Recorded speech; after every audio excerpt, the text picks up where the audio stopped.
Bueno, muy buenas noches. Estamos ya, como dijeron anteriormente, en el 7º día de reunión, día perfecto. Y bueno, estamos ya transitando los últimos días. El título de la meditación de esta tarde, del capítulo 7, es ¿Cómo darle significado al estudio de la Biblia? Ayer Octavio nos dijo cómo teníamos que hacer cuando estábamos sin ganas de orar y demás. Hoy nos toca darle un significado al estudio de la Biblia.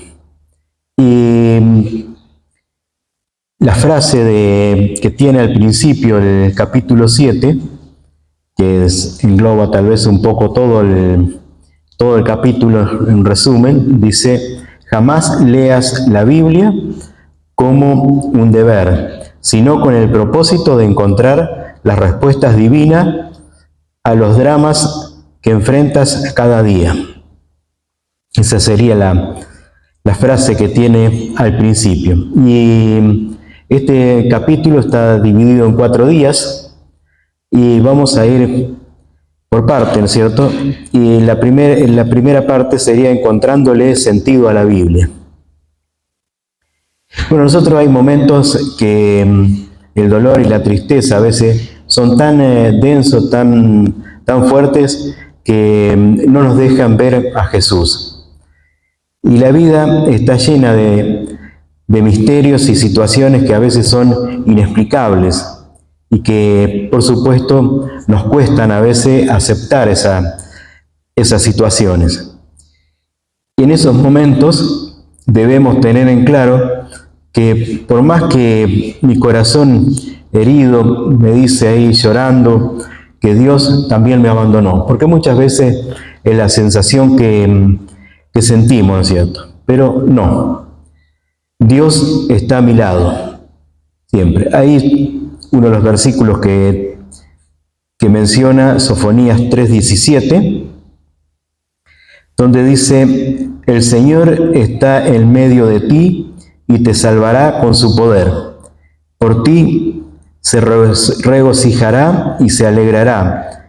Por amor guardará silencio y con cánticos se regocijará por ti. Bueno, esto está en época de Sofonía. Tenía un ejército babilonio que se acercaba y por supuesto el pueblo estaba con mucho miedo. Imagínense un ejército acercándose, todos nos pondríamos a temblar y con mucho miedo. Hoy nuestra situación es diferente, ¿no es cierto? Hoy no tenemos la amenaza de un ejército, pero Dios nos sigue salvando del dolor, lágrimas y de esas noches oscuras que podemos estar viviendo. Eso no ha cambiado. No tenemos el ejército que nos asusta, como quien dice, pero Dios sigue estando a nuestro lado. ¿Cómo lo hará? Dice: trabajando en tu corazón para que puedas encontrar la felicidad en la familia. Y Dios pueda encontrar la felicidad en la familia, pero primero tenemos que encontrarla en nosotros mismos, la felicidad. Y para poder estar bien, ¿no es cierto? Y por supuesto que esa felicidad siempre la encontramos de la mano de Dios. Aunque lo sientas en tu interior, la vida no se acabó. Muchas veces pensamos así, porque afuera hay un nuevo día con una multitud de ángeles que están dispuestos a cantar en coro nuestra victoria. Porque uno está vivo y Dios puede escribir, comenzar o continuar escribiendo la mejor y más bella historia en nuestra vida.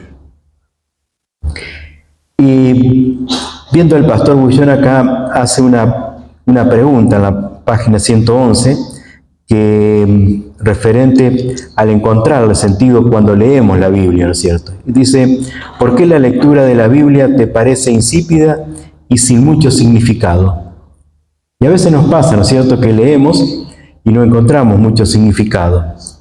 Y él dice que es porque lees apenas como un deber, lo haces como un deber, pero no tratas de oír la voz del Señor, sino que a veces nos ponemos a leer la Biblia y lo hacemos como un deber, como algo que tenemos que cumplir, un solo capítulo, 2 capítulos, lo que sea, ¿no es cierto?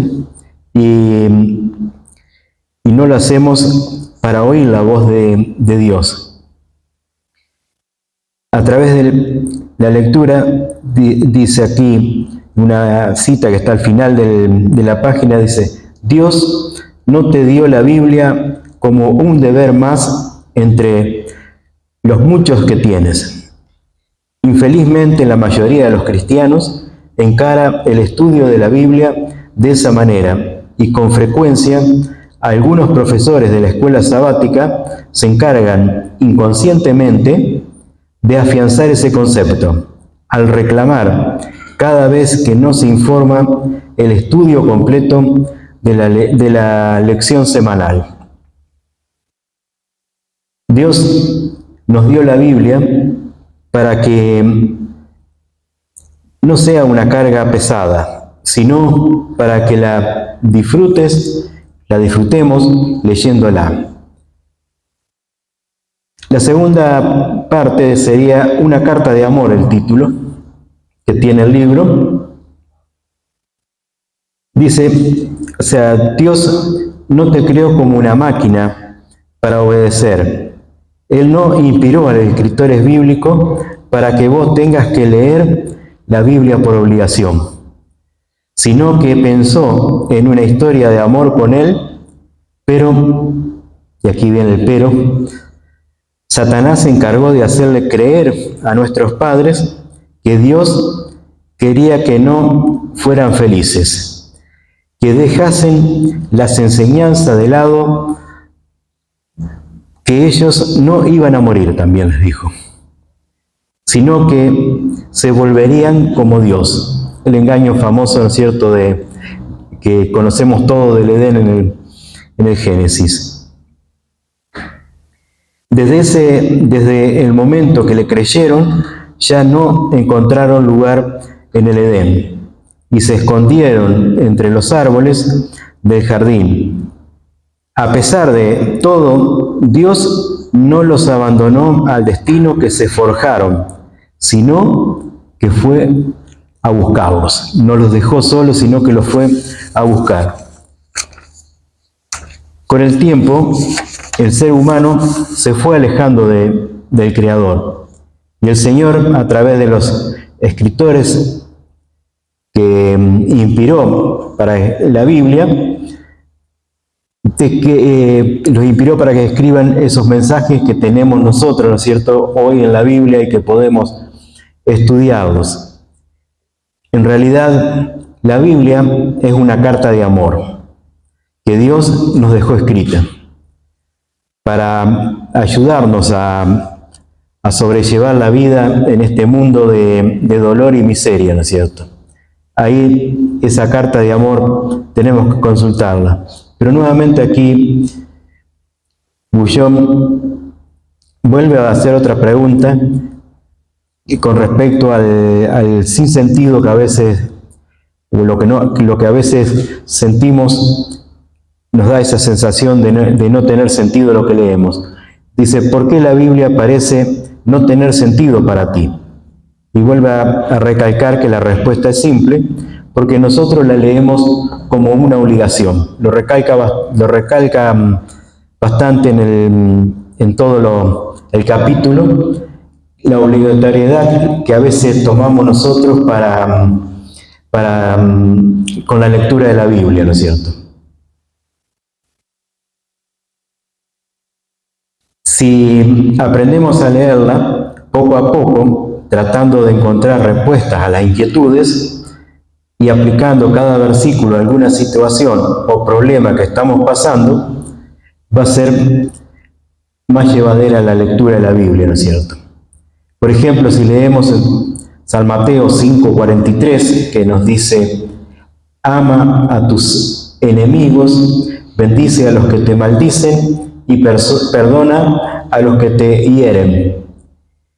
Y aquí si si cumplimos lo que nos dice acá, tendríamos que salir a buscar a nuestro enemigo, si es que lo tenemos, y tendríamos que orar con él, ¿no es cierto?, para aplicar este versículo, y también pedir la bendición de las personas, ¿no es cierto?, que a veces tenemos como enemigos, que a veces son enemigos que en realidad no son tan enemigos al final, cuando uno comienza a charlar y a limar las asperezas, como se dice, ¿no es cierto? El tercer punto es introdúcete en el mundo bíblico y sus personajes. Y aquí es muy importante, dice, que una de las maneras que la lectura de la Biblia cobra importancia es introduciéndote en las historias bíblicas. Y también al introducirme en la historia bíblica, me puedo convertir en un observador. Puedo empezar a imaginar cómo era la vestimenta, cómo preparaban los alimentos. A veces a mí me da curiosidad, a pesar que dicen que por ahí a los hombres les gusta poco la cocina, pero a mí me gusta, y a veces me da la curiosidad de ver cómo era la receta de un guiso, del pan y demás, que obviamente que están mencionados en la Biblia, el preparado del cabrito.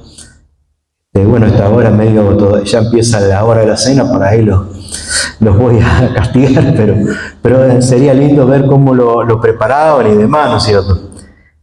Y también la vestimenta que usaban, la cara, los gestos que hacían, ¿no es cierto? Porque uno está acostumbrado al mundo nuestro. Uno viaja a otro país y ve que es diferente los gestos, las costumbres y demás. Y aquí es lindo imaginar un poco cómo era esa cultura, la música y los paisajes. Por supuesto, los paisajes un poco más podemos tener una idea, porque si bien están muy cambiados a lo que era en la época, pero tenemos restos y podemos imaginar el paisaje. En fin, un montón de cosas más que podemos imaginar a través de la lectura, haciéndonos la idea de los personajes bíblicos o los hechos, ¿no es cierto? También la lectura se transforma en una aventura o un paseo turístico por las tierras bíblicas. Ahí nos vamos de turismo, recorriendo un poco las tierras bíblicas. Y, como dije antes, la recreación de los personajes que la habitaron. Y de esta forma dejará de ser un requisito que tengo. Ya no va a ser un requisito que tengo que cumplir, que tengo que hacer. Además, al ponernos en su lugar, nos puede ayudar a resolver situaciones cruciales que pasaron estos personajes bíblicos y aplicados a los problemas que tenemos que resolver nosotros hoy. Muchas veces y un montón de veces nos ayudan a resolver problemas que tuvieron estos personajes bíblicos. Nosotros nos ayuda a salir adelante. Y hay veces que leemos algunas historias y su lenguaje es complicado. Aquí un poco se refiere a las distintas versiones de la Biblia, ¿cierto? Porque hay versiones que el lenguaje antiguo, por ejemplo, la Reina Valera 1960 tiene palabras por ahí que no usamos habitualmente, y ni les cuento la versión 1909. Así que, entonces, una de las formas que tenemos para poder entenderlo mejor por ahí es ver distintas versiones donde usan distintas palabras y uno puede decir, esto significa tal cosa o está encaminado hacia tal otro lado, ¿no es cierto? Hay versiones que tienen un lenguaje con palabras más modernas y que nos ayudan mucho a comprender mucho mejor. Y el último punto comienza por las partes que más te inspiran. Y aquí nos aconseja a comenzar la lectura de la Biblia por los libros que se interpretan más fácilmente, porque no todos los libros son de interpretación fácil o llevadero, ¿no es cierto? Porque a veces cuando comienzan con la genealogía que engendró a fulano, a mengano, y fulano engendró a capaz un capítulo o dos, entonces se hace un poco más difícil de leer. También si comenzamos leyendo Deuteronomio, Levítico, Apocalipsis, ¿no es cierto? Son libros más complicados que necesitan un entendimiento más profundo, y muchas veces hay gente que ha comenzado así y al poco tiempo se desaniman porque dicen, y yo leo pero no entiendo nada, ¿no es cierto? O sea, lo bueno sería comenzar con los libros que menos nos complican o los más fáciles de entender. Y aquí Pablo en 1 Corintios 3, 1 y 2, y nos dice cómo avanzar con el estudio, ¿no es cierto? Porque dice, hermanos, yo no pude hablarles como a personas espirituales, sino como a gente carnal, como a niños en Cristo. Les di de beber leche, pues no eran capaces de asimilar alimento sólido, ni lo son todavía. O sea, cuando el niño, obviamente todos los que son padres, los que no sabemos que la primera alimentación es leche, ya sea materna o de algún derivado. Y después empieza la famosa papilla y así sigue el proceso hasta que es capaz de digerir alimentos sólidos, ¿no es cierto? Y de más complejidad. Y el consejo de Pablo es que en la vida espiritual hay que crecer paso a paso. Como crece el niño, así tenemos que ir creciendo espiritualmente. Porque muchas veces decimos, uy, ¿cómo sabe fulano? Se sabe toda la Biblia de pa. Pero bueno, fue un crecimiento. Nadie nació sabiendo la Biblia de punta a punta, y es un proceso que tenemos que llevar adelante nosotros, ¿no es cierto? Entonces, tenemos que establecer un plan de estudio de la Biblia. Que, por ejemplo, aquí nos dice que podemos empezar por las partes que nos agradan. Por ejemplo, a algunos les agrada más los evangelios, otros las historias de los personajes de la Biblia, o también a los que les gusta la poesía, pueden comenzar por los salmos, que tienen poesías extraordinarias, ¿no es cierto? Y así vamos a ir avanzando, ¿no es cierto? Comenzamos a avanzar en el estudio de la Biblia.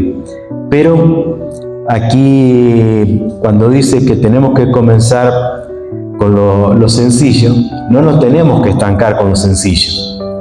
Poco a poco, después, tenemos que ir avanzando para llegar a comer alimentos sólidos, ¿no es cierto?